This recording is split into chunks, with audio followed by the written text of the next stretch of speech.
conversar com o professor da Faculdade Escola de Sociologia de São Paulo, Paulo Nicoli Ramires. Bom dia, Nicoli. Bom dia, Glauco. Bom dia a todos os ouvintes. Nicoli, nós temos aí o governo Bolsonaro negociando cargos com o Centrão, também negociando verbas para garantir o apoio no Congresso Nacional. E o último lance dessa estratégia nova do governo foi justamente a recriação do Ministério da Comunicação com o deputado Fábio Faria ali à frente ele que é do PSD do Rio Grande do Norte, à frente da pasta. Só que existe aí uma peculiaridade, né? A gente vai naturalizando os absurdos e não só o ministério foi recriado, como ele é genro de Silvio Santos, né? Um dos maiores proprietários de veículos de comunicação do Brasil. Como é que você viu a recriação desse ministério e o fato de ter colocado do Bolsonaro ter colocado ali o genro de Silvio Santos como titular da pasta? Bom, a grande questão é que o Bolsonaro se deu conta de que com a questão das fake news e da investigação do gabinete de ódio, né, responsável por disseminar notícias falsas, e aparentemente, é o que dizem as denúncias, esse gabinete recebia dinheiro de empresários. Então, o que está acontecendo com o Bolsonaro? Né? Ele está perdendo a sua principal fonte de divulgação de informações, que é a internet. A justiça hoje começa a fazer grandes investigações a respeito do funcionamento desses esquemas que, de alguma maneira, envolvem dinheiro público, uma vez que propagandas estatais, como da Caixa, da Petrobras, do Banco do Brasil, estão nesses sites, né? O que mostra, no mínimo, um desvio de função, mesmo porque os sites, nesse caso de notícias falsas, não teriam uma utilidade pública. Então, diante disso, agora voltando à sua questão, é que Bolsonaro se vê na necessidade de conseguir apoio de dois segmentos estratégicos. De um lado, o apoio dos evangélicos, e não faltam emissoras de TV, entre elas a Record, né, que estão ao lado de Bolsonaro, exatamente para angariar um conflito declarado com a Rede Globo, uma vez que a Globo e outros meios de comunicação impressos como Estadão, Folha, a própria Veja, se manifestam contra Bolsonaro. E agora a última cartada de Bolsonaro foi fazer um acordo com o grupo Silvio Santos, convocando então um genro do próprio Silvio Santos para comandar o Ministério da Comunicação. Então Bolsonaro se viu também na necessidade de recriar o Ministério da Comunicação, não só para ter mais aliados, inclusive a possibilidade de divulgar mais verbas, difundir mais verbas com propagandas estatais nesses canais de TV que hoje estão em crise, né, que é o caso da Bandeirantes, alguma coisa Record, enfim. Então vejam que há uma estratégia de Bolsonaro de conseguir aliados dentro dos meios de comunicação, a fim de conseguir a construção de uma imagem positiva a respeito da presidência contra aquilo que Rede Globo, Estadão, Folha e outros meios de comunicação estão fazendo contra Bolsonaro. Então, o que me parece é que essa estratégia que está por trás da recriação do Ministério das Comunicações. Além do fato de que o genro de Silvio Santos pertence ao Centrão, o que não deixa de ser um afago, né? Uma forma também do Bolsonaro se aproximar do próprio Congresso, pelo menos do Centrão, e com o Centrão, com certeza, ele não conseguirá, aliás, não será possível levar um processo de impeachment adiante. E é o que está diante dos nossos olhos, né? Diante dos problemas que o Bolsonaro tem enfrentado. Mesmo porque essa semana a gente não pode esquecer que o PDT encaminhou uma denúncia no Tribunal de Haia, né, contra o Bolsonaro. A imagem de Bolsonaro piora a cada semana entre os jornais internacionais. A imagem do Brasil cada vez mais vista com horror fora do país também. Então, tudo isso vai fazendo com que Bolsonaro tente inverter essa imagem negativa criada sobre ele, mas eu tenho a impressão que esse tipo de comportamento deva ser muito forçado, né? Ou seja, a população hoje talvez não tenha a mesma visão de quem é Bolsonaro do que antes da pandemia. Isso que eu estou me referindo aos eleitores de Bolsonaro, né? Então, a gente vê os índices de aprovação despencando a cada nova pesquisa, e esse é o cenário que está em jogo agora, né? O Bolsonaro tentando criar outras estratégias de comunicação, e daí a necessidade de não só criar um ministério, ou recriá-lo, assim como se aproximar do Grupo Silvio Santos. E dentro desse rol de novas estratégias, Nicolai, a gente teve essa semana aí, na quarta-feira, um homem invadindo ali a sede da Rede Globo, tentando, né, ameaçando uma funcionária ali com uma faca. E nós tivemos uma nota do presidente Jair Bolsonaro dizendo que abomina a violência, se referindo ali ao episódio, que é um defensor da liberdade de expressão, da liberdade de imprensa.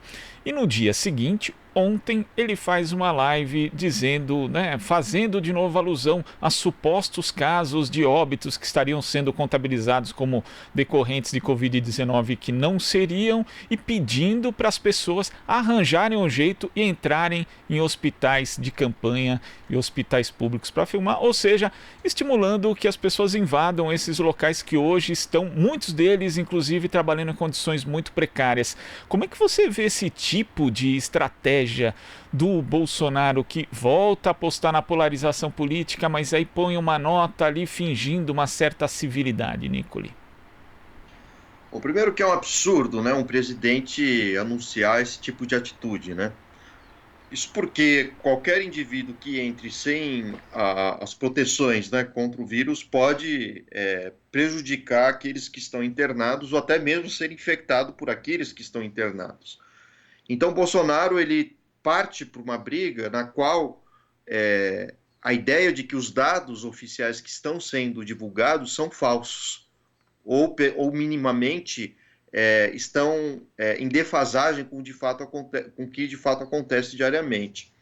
Então, o argumento dos militares, né, que hoje estão no Ministério da Saúde, é mostrar que não deveríamos contar a quantidade de mortes que já ocorreram. Porém, em qualquer lugar do mundo, qualquer outro país, mesmo com pequenos atrasos, né, nas suas contagens devido à demora ou prazo, né, para um resultado de um teste de Covid sair, todos os países do mundo estão seguindo esse caminho. Por mais que demore ou por mais rápido que seja o resultado do exame, ainda que o paciente tenha chegado a óbito, você conta a quantidade de mortes que foram estipuladas naquele dia, que foram oficialmente contadas naquele dia. Então, Bolsonaro ele tenta de todas as formas mascarar esses dados. E não só mascará-los, como também deslegitimar aí o papel negacionista, né? Deslegitimar o papel desse vírus e o papel dos profissionais de saúde, que eu acho que é um ponto muito importante a gente destacar. São profissionais que estão abrindo mão de estarem com as suas famílias, estão, digamos assim, no fronte de batalha, com todos os danos psicológicos que a gente possa imaginar, várias pessoas morrendo todos os dias, pessoas que resistem muito pouco, e o Bolsonaro, de uma maneira absolutamente desdenhosa, ataca esses profissionais e ataca os dados, né, que surgem, por sua vez, dos hospitais e desses profissionais. Então, o Bolsonaro, ao tentar fazer isso, ele tenta agradar aqueles 30% que ainda o apoiam, que hoje eu acho que não há outro nome melhor para designá-los que não sejam lunáticos, né? Uma vez que há todo esse processo de negacionismo em relação ao vírus. E então o Bolsonaro, de alguma maneira, tenta destabilizar, inclusive, a imagem de outros governadores. Essa guerra também está declarada de narrativas. Muitos dos governadores fazendo um papel sério, divulgando dados como devem ser, outros tantos também se envolvendo em casos de corrupção, ou pelo menos péssima administração pública, né, comprando aparelhos, respiradores de empresas que sequer deveriam prestar serviços à saúde. Então vejam que o Bolsonaro ele tenta criar um sentimento de instabilidade, misturando notícias falsas com investigações que a Polícia Federal faz, que são de fato verídicas e reais. O próprio Witzel também está envolvido nesses casos. Então vejam que sempre é a estratégia do Bolsonaro de trabalhar com um sim e um não ao mesmo tempo, né? Ou seja, com algumas coisas são verdadeiras, mas absolutamente a maioria delas são fictícias ou falseadoras da realidade. Isso é uma forma de alguma maneira, enganar os seus eleitores, né? Que misturando dados verdadeiros com falsos, acabam enveredando para apoio do presidente. Isso é muito perigoso, porque uma das características do fascismo e do totalitarismo, né? A Hannah Arendt mostra isso, é que ela funciona como camadas, né? Esse sistema.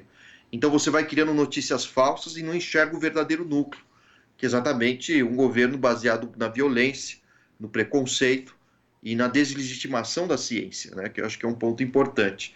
Então, a operação de Bolsonaro com os meios de comunicação, caso agora do SBT, as lives, etc., acabam funcionando como uma espécie de criação de um espetáculo que tenta colocar a palavra do presidente acima das certezas científicas. E todo presidente acaba, de alguma maneira, estimulando a população a realizar determinadas ações.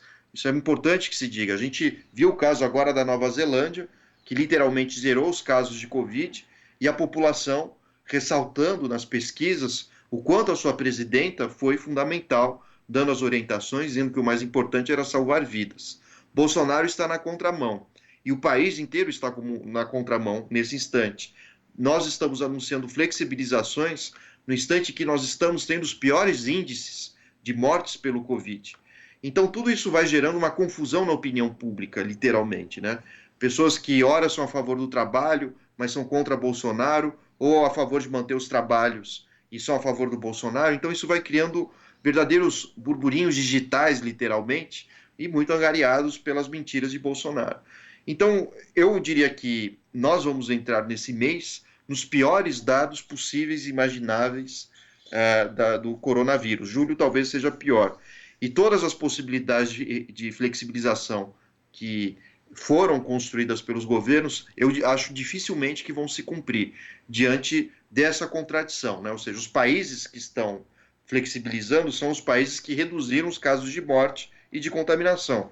O Brasil está flexibilizando muito sob pressão do governo federal, sem dúvida, do mercado, etc. e tal, mas nós estamos flexibilizando sem a redução desses dados, sejam de mortes ou de contaminados. Então isso de fato é muito perigoso e pode trazer danos ainda piores à economia. E voltaremos àquela velha queda de braço. O governo federal colocando a culpa nos governadores e os governadores indicando corretamente que o governo federal pouco ajuda nesse processo de redução dos casos e de infectados.